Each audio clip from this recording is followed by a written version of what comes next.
కబోర్డ్లో కూర్చొని? ఎవరైనా కబోర్డ్లో కూర్చుంటారా? చూడండి, ఇట్లా కబోర్డ్లో ఎవరైనా కూర్చుంటారా?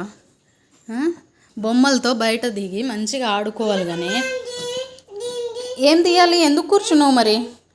ఇంకోసారి కూర్చుంటావా? చెప్పు, కూర్చుంటావా? ఏంటి, ఆ ఫోన్ కోసమని కూర్చున్నావా లోపలికి వెళ్ళి కబోర్డ్ లోపల? చిందలి, కబోర్డ్లో ఎవరైనా కూర్చొని ఆడుకుంటారా అసలు? ఎక్కడైనా చూసినావా? మమ్మీ పోను. మమ్మీ దెబ్బ తగిలిందా? ఏది చూపి. మమ్మీ చిన్ని బొమ్మ రావట్లేదా? ఏమైంది కాళ్ళకి?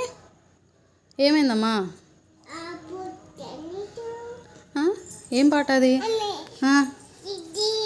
ఏంటిది? ఇది బొమ్మనా? ఏ బొమ్మ కావాలి నీకు? అదేంటది? అమ్మీ దా, ఎట్లా వస్తుందా అది? ఎట్లా వస్తుందా అమ్మీ? దా అంటే వచ్చేస్తుందా?